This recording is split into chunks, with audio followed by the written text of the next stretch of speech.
تو نائب وزیر اعظم اسحاق ڈار کی اہم ترین گفتگو آپ نے سنی. اب آپ کو بتاتے ہیں پاکستان اور دوست ممالک کے ساتھ رابطہ مشاورت جاری رہے گی. ایرانی وزارت خارجہ کی جانب سے کہا گیا ہے ایک ہی نشست میں کسی معاہدے تک پہنچنے کی توقع نہیں کی جانی چاہیے. ترجمان اسماعیل بقائی نے ایسا کہا ہے کسی کو بھی اتنی جلدی معاہدے کی توقع نہیں تھی. کچھ نئے موضوعات بھی ان مذاکرات میں شامل کیے گئے ہیں. سفارتی محاذ پر ایرانی عوام کے حقوق اور مفادات کے لیے جدوجہد جاری رکھیں گے. فریقین کے درمیان متعدد پیغامات اور مسودات کا تبادلہ ہوا. قومی مفادات کے لیے سفارتکاری سمیت تمام ذرائع استعمال کرنے کا عزم انہوں نے دہرایا ہے. 24 گھنٹوں میں اہم موضوعات کے مختلف پہلوؤں پر بات چیت کی گئی ہے. آبنۂ ہرمز، جوہری مسئلہ، جنگی ہرجانہ پابندیوں کے خاتمے پر گفتگو کی گئی ہے.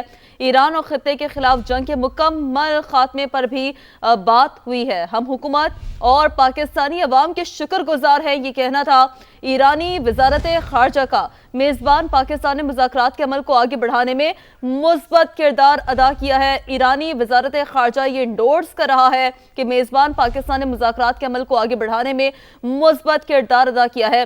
ہم حکومت اور پاکستانی عوام کے شکر گزار ہیں. انہوں نے یہ بھی کہا ہے کہ ایران اور خطے کے خلاف جنگ کے مکمل خاتمے پر بھی بات ہوئی ہے. تو ٹرانسمیشن کے اس حصے میں ہم ویلکم کہیں گے عبداللہ حمید گل صاحب کو، ہمارے ساتھ موجود ہیں، اور ڈاکٹر جمیل احمد صاحب ہمارے ساتھ ہی موجود ہیں.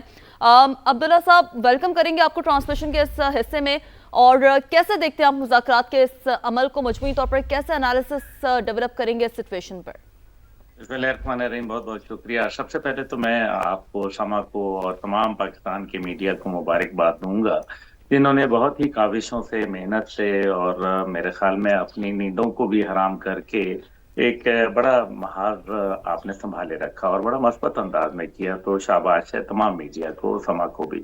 دوسری جانب جو ہے وہ تمام جو اس کے اندر ہمارے جتنے بھی تجزیہ کار رہے ان کا بھی بڑا میرے خیال میں کمال ہے. جہاں تک بات مذاکرات کی ہے میرے خیال میں مذاکرات آپ دیکھ لیجئے کہ 47 سال سے مسائل چل رہے ہیں. تو 47 گھنٹوں کے اندر بھی یہ طے نہیں ہوئے. یہ تو 21 گھنٹے تھے اور 21 گھنٹے کے اندر میرے خیال میں بڑے اہم پیش رفت ہوئی ہے. میں اس کو بڑا پازیٹیولی دیکھتا ہوں. میں سمجھتا ہوں کہ بہت ساری چیزیں سٹیم آؤٹ ہوتی ہیں، جس کو کہتے ہیں اپنا غصہ نکال دینا، اپنے معاملات کو ایک دفعہ بتا دینا کہ تم نے ہمارے ساتھ کیا ظلم کیا، زیادتی کی، کون سی کمٹمنٹ کی، کون سی کمٹمنٹ تم نے پوری نہیں کی.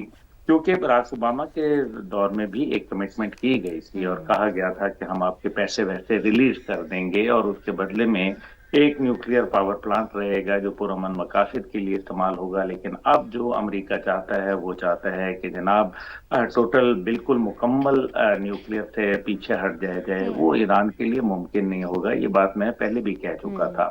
دوسری جانب ہم یہ بھی دیکھتے ہیں کہ ظاہر ہے آبنائے ہرمز کے حوالے سے بہت سارے تحفظات ہیں. دیکھیں اگر جے ڈی وینس صاحب 12,000 کلومیٹر دور سے تشریف لائے تھے تو اس کے پیچھے وجوہات تھیں. اس کا مطلب یہ نہیں ہے، آپ خود مجھے بتائیے، کوئی ملک جیت گیا ہو تو وہ مذاکرات کے لیے آتا ہے؟ کبھی وہ تو نہیں آتا. اس کا مطلب ہے کہ مشکلات امریکہ کے لیے بھی ہیں اور مشکلات ایران کے لیے بھی ہیں. پاکستان نے ایک میرے خیال میں بہت عظیم کردار ادا کیا، کیونکہ پاکستان نے سب سے پہلے ان دونوں ممالک کا اور پوری دنیا کا کانفیڈنس حاصل کیا.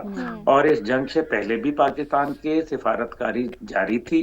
پاکستان نے دوران جنگ بھی سفارتکاری جاری رکھی اور پاکستان کی کاوشوں کی وجہ سے اس جنگ کے اندر عارضی جنگ بندی ہوئی. اب اس مذاکرات کی فی الحال جو یہ ٹل گئے ہیں، میں اس کو ناکامی نہیں کہوں گا، یہ فی الحال مؤخر ہوئے ہیں. اور مؤخر ہونے سے مطلب سیدھا سیدھا یہ ہے کہ اس ٹائم پہ دونوں میں مسٹرسٹ ہے. اور پھر ظاہر ہے فون لائنز اور ان چیزوں کو تو یہ تو سیکیورٹی نہیں ہوتی. بہت سارے لوگ پھر آپس میں جا کے بات کرتے ہیں، خاص طور پہ ایرانی لیڈرشپ. دیکھیں ایرانی قیادت جو اس ٹائم پہ پاکستان میں موجود ہے، انہوں نے کیسے وہ آیت اللہ مجتبی خامنہئی سے بات کریں گے؟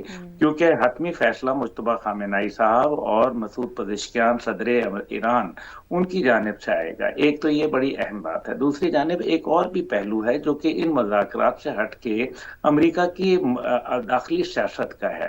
داخلی سیاست میں بہت سارے لوگ ہیں جو جے ڈی وینس کو کامیاب نہیں دیکھنا چاہتے. آپ جانتے ہیں جو ڈونلڈ ٹرمپ صاحب ہیں، ان کے جے ڈی وینس کو بھیجنے کا ایک رخ یہ بھی تھا کہ جے ڈی وینس وہاں جائیں گے اور پھر ہم ان باتوں کو رد کر دیں گے، تاکہ جے ڈی وینس کا جو مستقبل ہے بطور صدر امریکہ، جس کے لیے وہ ایک اسٹرانگ کنٹینڈر سمجھے جاتے ہیں، ینگ ہیں، اور پھر آپ کو پتہ ہے جنگ کی مخالفت بھی کرتے رہے، تو یہ بھی ایک بڑا اہم پہلو ہے، کیونکہ اس کے اندر اپنے اپنے کھیل چل رہے ہیں۔ پھر ظاہر ہے میں نے سما پہ ہی گفتگو کی تھی کہ جو جیرڈ کشنر تھے وہ تو اسرائیل کے آئیز اینڈ ایئرز کے طور پر آئے تھے، وہ یقیناً ڈونلڈ ٹرمپ صاحب کے چہتے داماد ضرور ہیں، کیونکہ وہ کاروباری فوائد بھی بہت پہنچاتے ہیں ان کو، لیکن ان سب کے ساتھ ہمیں یہ ضرور نہیں فراموش نہیں کرنا چاہیے کہ جیرڈ کشنر اور نیتن یاہو کا اتنا گہرا یارانہ ہے کہ وہ ایک دوسرے کے گھر میں قیام کرتے ہیں جب وہ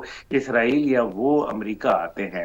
تو آپ دیکھیں نا، پاکستان کے اندر اسرائیلی باشندے کو تو ہم آنے کی اجازت نہیں دے سکتے تھے، اور نہ ہم ان کو تسلیم کرتے ہیں، اس لیے جیرڈ کشنر بنیادی طور پر جو ان کا آنا تھا وہ اسی وجہ سے تھا کہ وہ اسرائیل کے حوالے سے بات کرے۔ اب ظاہر ہے پاکستان سے بیٹھ کے نیتن یاہو کے ساتھ تو رابطہ نہیں ہو سکتا، اس لیے میں یہ دیکھ رہا ہوں کہ جیرڈ کشنر اور نیتن یاہو میں جلد رابطہ ہوگا۔ دوسری جانب ایک اور پہلو ہے، اور وہ ہے آج کا دن بڑا اہم ہے، کیونکہ اس کے اندر نیتن یاہو کے صحیح، کرپشن کے چارجز وہ بھی آج کا سامنے دن کھل بہت کے ہی آ رہے اہم ہیں۔ ہے۔ عبداللہ حمید گل صاحب، آپ کا یہاں پہ پوائنٹ آ گیا، آپ کی گفتگو کو آگے بڑھائیں گے۔ جو بہت امپورٹنٹ آپ نے پوائنٹ اٹھایا ہے کہ جو امریکی وفد تھا اس کے پراپر مائنڈ سیٹ کے ساتھ پاکستان بھیجا گیا تھا، تو اسی پر میں ڈاکٹر جمیل احمد صاحب کا بھی پوائنٹ لینا چاہوں گی۔ ڈاکٹر صاحب، آپ کہیے گا کہ جیسا کہ عبداللہ حمید گل صاحب نے کہا کہ ڈونلڈ ٹرمپ نے یہ جو وفد پاکستان بھیجا ہے مکمل مائنڈ سیٹ، پراپر تھنکنگ کے ساتھ بھیجا ہے، جو کہ ان کو پولیٹیکلی ان کو فائدہ پہنچائے گا، اس بارے میں آپ کیا کہیں گے؟ ملک کا یہ حق ہے اور ڈونلڈ ٹرمپ کا بھی یہ حق ہے کہ وہ وہی مینڈیٹ دے کے بھیجیں جو وہ سمجھتے ہیں کہ ان کے ملک کو فائدہ پہنچائے گا۔ اور ایرانین بھی جب ان کے رہبر نے ان کو یہاں بھیجا تو انہوں نے بھی اسی لیے بھیجا، اور انہوں نے اناؤنس بھی کر دیا ان کے پریزیڈنٹ نے، پشکیان صاحب نے، کہ ہم اپنے انٹرسٹ، اپنے عوام کا انٹرسٹ جو ہے ملوث خاطر رکھیں گے۔ یہ تو ایک بیسک پرنسپل ہے، بنیادی بات ہے، لیکن جب بیٹھتے ہیں، جب اجلاس ہوتا ہے، جب میٹنگ ہوتی ہے، تو اس میں ظاہر ہے چیزیں مزید نمایاں ہوتی ہیں، اس کے خد و خال نمایاں ہوتے ہیں، اور جب خد و خال نمایاں ہوتے ہیں اور اس میں جتنی امپاورمنٹ ملی ہے جس فریق کے گروپ کو، اس صورت میں جے ڈی وینس کو، اور دوسری سائٹ پر اسپیکر صاحب جو ایران کے ہیں، باقر کالباف صاحب، تو وہ جتنی ان کی مینڈیٹ ہے اس کے مطابق بات ہوتی ہے، اور اس کے بعد پھر وہ کنسلٹیشن میں چلے جاتے ہیں۔ میں بھی اس چیز کو، جیسے کہ آپ کو میں پہلے سیگمنٹ میں بیان کر رہا تھا، کہ اس میں کوئی ڈیڈ اینڈ کا کوئی اناؤنسمنٹ نہیں ہوا۔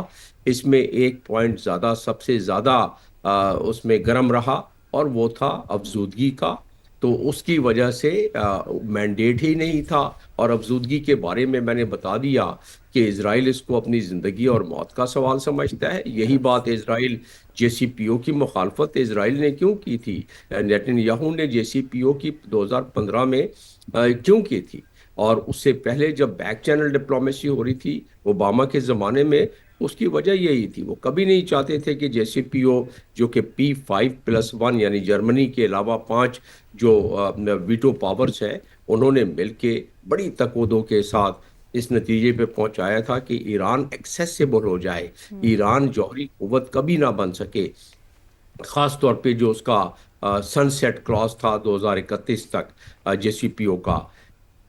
لیکن اسرائیلی پریشر میں ڈونلڈ ٹرمپ نے پچھلی مرتبہ آ کے اس کو ختم کر دیا، واک آؤٹ کر گئے ادھر سے، اور وہی مجھے میرے تجزیے کا ایک محور ہے کہ کیونکہ وہ اسرائیل کے اور نیتن یاہو اس کو اپنی زندگی اور موت کا مسئلہ بنا بیٹھے ہیں، اس لیے اتنی زیادہ اسٹرانگ پوزیشن لی ہے، ورنہ اس میں کیا مسئلہ تھا؟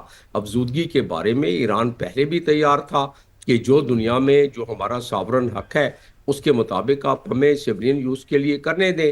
جہاں تک تعلق ہے 240 کلو گرام جو 60% تک افزودگی کر گئے ایرانین، اور وہ بھی ان کا ایک لحاظ سے جب معاہدے میں رہے ہی نہیں جے سی پی او کے، اور جب ڈونلڈ ٹرمپ واک آؤٹ کر گئے تھے تو جو ان کو یہ ٹائم ملا اس میں انہوں نے مزید سینٹریفیوج منگا کے مزید انریچمنٹ کری، اس کے لیے وہ تیار تھے کہ اس کے میکینزم بنا لے، اور جو اشارے مل رہے تھے ان